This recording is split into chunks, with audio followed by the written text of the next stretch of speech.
les filles, on se retrouve aujourd'hui pour un revue, crash test, première impression, j'aime pas, du fond de teint CC Cream Cushion System de chez Kiko.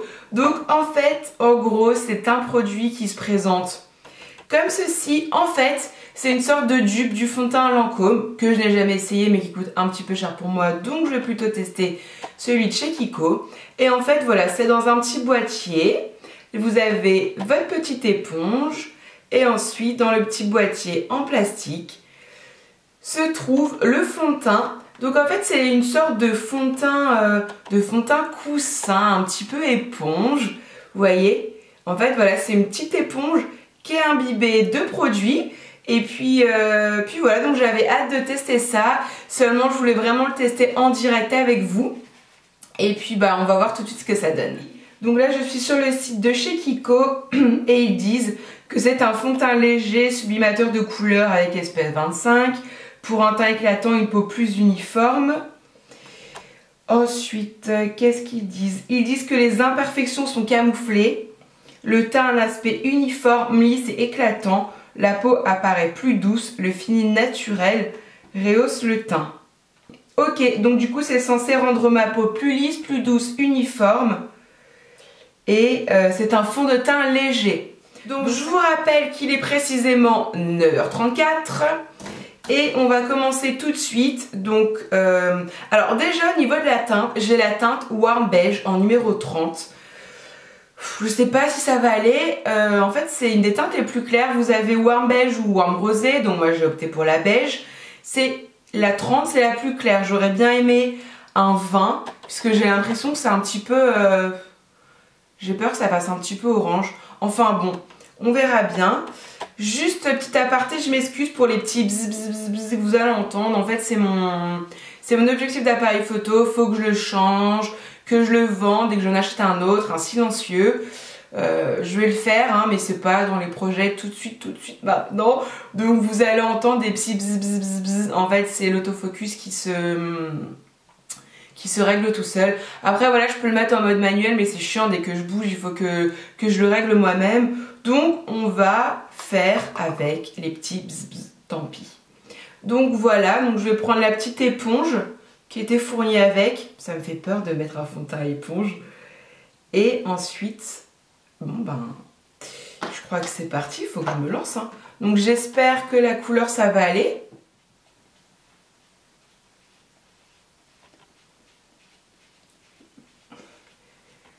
C'est tout frais.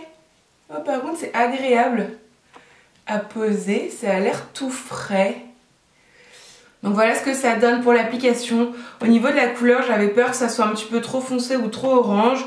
Or, c'est pas le cas du tout. Je sais pas comment ça va sortir à la caméra avec la lumière, tout ça. Mais là, moi, comme je le vois avec mes yeux, c'est vraiment la couleur de mon teint. Par contre, quand ils disent un fond de teint léger, ouais, c'est vraiment hyper léger. Enfin, quand je dis que j'ai pas trop de problèmes de peau, j'aimerais quand même que ça camoufle mes rougeurs ou mes imperfections. Parce que là, je sais pas si vous voyez, mais j'ai des petites rougeurs ici qui n'ont pas été camouflées. J'ai une petite cicatrice de bouton. De ce côté-là, c'est pareil. Ici, j'ai une petite marque qui est pas du tout, cachée en fait. Donc ce qu'on va faire, c'est que je vais terminer de me maquiller et je vous retrouve juste après. Me revoilà complètement maquillée, ça va un petit peu mieux. Mais avant de vous laisser, je voulais vous parler du gros point négatif que du fond de teint en fait. En fait, en gros, ce fond de teint là coûte 15,90 €. Donc jusque là, on se dit bon ben c'est correct pour un fond de teint Kiko, c'est bien, c'est un bon rapport qualité-prix, c'est abordable, etc. Sauf que, en fait, ce fond de teint là, c'est écrit, hein, ils ont pas menti, ils ont pas triché. C'est juste que j'ai pas forcément lu et je trouve ça un petit peu abusé. Sauf que ce fond de teint là, c'est un fond de teint 10 ml. Donc 10 ml, c'est 15,90 €. Tous les autres fonds de teint, en règle générale, ce sont des 30. Donc si on rapporte le prix à un 30 ml, ça nous fait du 48 €. Soit 48 €, je viens juste d'aller voir chez Sephora pour pas vous dire de bêtises. 48 €, c'est le prix d'un fond de teint Dior, c'est le prix d'un fond de teint Chanel, c'est plus cher qu'un fond de teint NARS. où c'est encore plus cher qu'un fond de teint Urban Decay. Donc, je suis désolée, enfin, on parle d'un fond de teint Kiko, on parle pas d'un fond de teint de luxe. Mettre 48 € dans un fond de teint Dior, je sais que c'est une marque de luxe et il y a beaucoup qui fait sur le packaging, etc. Mais on s'attend vraiment à un produit de haute qualité. Là, non, je suis pas d'accord. Et surtout, le truc qui m'énerve, c'est le prix. C'est 15,90 €, mais c'est pas la même contenance qu'un fond de teint classique. C'est du 10 ml. Donc moi je suis un petit peu énervée en fait, et clairement je sais qu'à la note à la fin, rapport qualité-prix, elle va pas être super élevée. En plus de ça, enfin 10 ml, je sais pas si vous avez ce fond de teint là, combien de temps il vous a duré quoi. Enfin clairement si on met ce fond de teint là tous les jours, 10 ml, je pense qu'au bout de 3 semaines, il est mort. Il est mort. Donc voilà, parenthèse fermée, on en reparlera un petit peu à la fin. Donc quoi vous dire sur le fond de teint pour l'instant, ce que j'en pense. En effet, c'est un fond de teint très léger. Je m'attendais pas à ce qu'il soit aussi léger que ça en fait. Il a pas du tout camouflé mes petites rougeurs, mes petites imperfections. Donc bon, c'est pas grave, j'ai dû mettre du correcteur. Après j'aurais peut-être pu insister un petit peu plus, mais j'avais peur que... je me sers jamais des éponges, donc j'avais peur un petit peu que ça soit... que ça fasse des petits paquets ou quoi. Bon, par contre à appliquer c'est plutôt simple, c'est agréable sur le visage, c'est frais. Au niveau de la couleur, je pensais au début qu'elle serait beaucoup trop foncée, mais en fait non, elle s'est bien adaptée à ma carnation. Vous voyez, enfin, j'ai pas de différence avec mon cou ou avec mes oreilles par exemple. Donc non, au niveau de la couleur, je suis plutôt contente. Par contre, c'est vrai que la couvrance, je suis à la recherche d'une couvrance, on va dire moyenne, peut-être pas aussi légère. Mais bon, par contre, pour les personnes qui aiment pas vraiment le fond de teint parce que c'est trop épais, trop cakey, trop couvrant, ben pourquoi pas essayer celui-là. Donc ce qu'on va faire, je vais le laisser évoluer un petit peu, je vais aller faire mes petites affaires, mes petites courses, tout ça.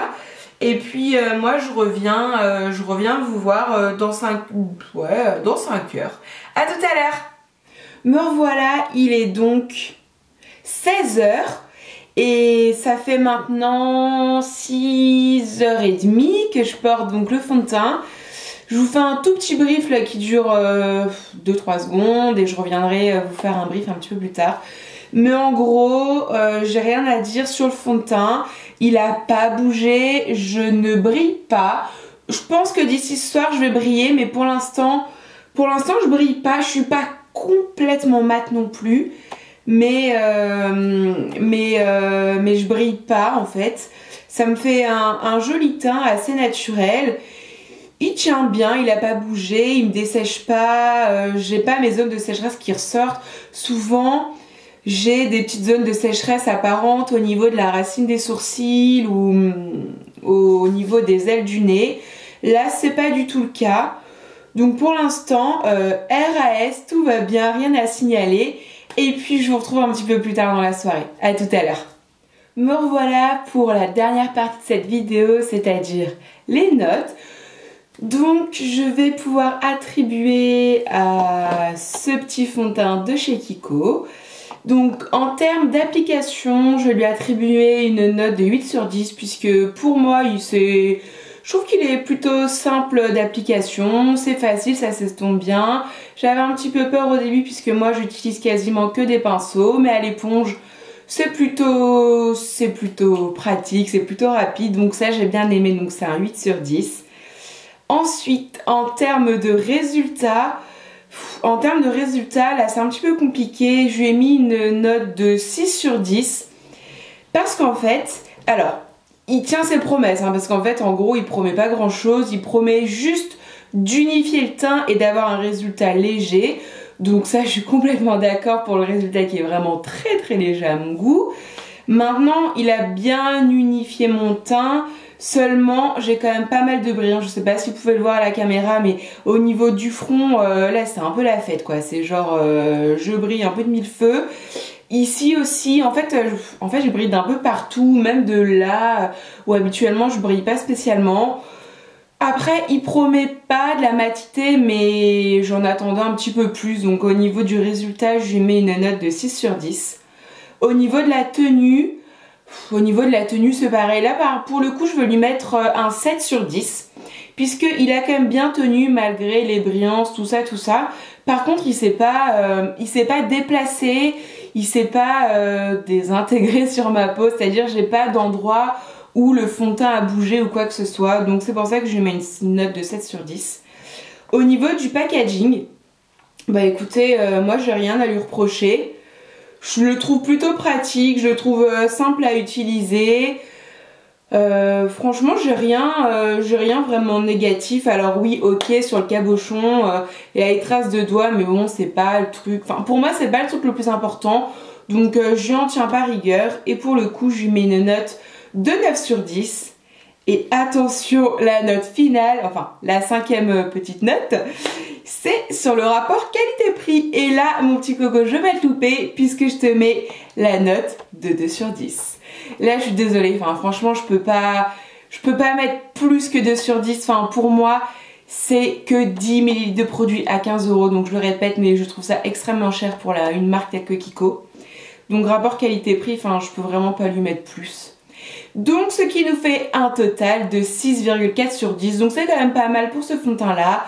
En résumé, c'est pas un fond de teint que je vais utiliser quotidiennement. Peut-être quand il fera très chaud ou alors quand j'aurai une peau vraiment sans boutons, sans imperfection, sans rien à camoufler, peut-être que je l'utiliserai.